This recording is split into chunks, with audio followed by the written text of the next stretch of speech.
Have you ever noticed the more you think about the problem, the bigger it becomes in your mind? A small worry turns into anxiety, and anxiety turns into fear, and fear completely block your peacefulness and productivity of your brain. And here is the hard truth that overthinking does not solve a problem. In fact, it magnifies the problem. And in today's video, I will show you practical science-backed and real-life methods to stop overthinking and regain control of your mind. So if your brain never stops thinking, this video is for you. Overthinking is not a weakness, it simply means that your brain is trying to protect you but in a wrong way. I have personally struggled with overthinking, self-doubt and fear of not being good enough. But slowly, by understanding how the mind works and applying small daily habits, I learned how to calm my thoughts. So let me share these techniques with you, which is quite simple, effective and realistic. Point number 1. Overthinking solves nothing. The first step to stop overthinking is understanding one simple fact, and that is overthinking does not create solution. In fact, it creates stress. When you're replying the same situation again and again, your brain is not solving anything, and it is actually called looping. And this loop drains your energy, confidence and focus. So the next time your mind starts racing, gently tell yourself that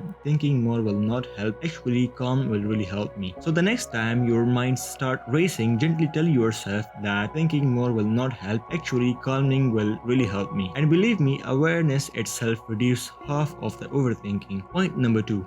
Come back to the present. Overthinking always live in the past or the future, never in the present. And powerful grounding methods is the 5 4 3 2 1 technique. So in this technique, you have to name 5 things that you can see, you have to name 4 things that you can touch, and you have to name 3 things that the sound that you can be hearing, and you have to name 2 things that you can smell, and you have to name 1 thing that you can taste. These techniques will pull your brain out of imagination and brings it back to the reality. Your nervous systems calm down because your brain realizes that I am safe right now. Point number 3. Schedule your overthinking time. Instead of fighting overthinking all the day, control it. For example, set a fixed time like maybe 10 to 15 minutes only and allow yourself to worry freely. Write your thoughts, observe them and look at them from a third-person perspective. After this, when the times end, make a clear rule that there will be no more revisiting these thoughts for today. This trains your minds to stop interrupting your entire day with anxiety. Point number 4.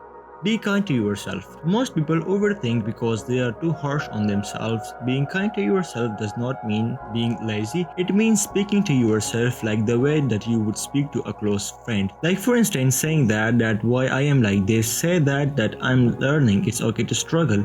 And also believe me, self-kindness reduces the mental pressure, and pressure is the fuel for the overthinking. Point number 5. Kill small negative thoughts. Every big negative thought starts as a tiny one. If you ignore it, it grows. If you challenge it at the early stage, it dies. The moment a small negative thoughts appear, question it, is this 100% true? Well, this matters after 1 year. Am I assuming the worst? So this breaks the chain before it becomes anxiety. Point number 6. Calm your body to calm your mind. During overthinking or anxiety, your fight or flight mode becomes activated and the hormones like cortisol and adrenaline flood in your body. The fastest way to reverse this is deep breathing. For example, during the deep breathing process, inhale deeply for 4 seconds and hold your breath for 4 seconds and exhale slowly for 6 seconds. Deep breathing tells your brain that everything is fine, and when the body calms, the mind follows.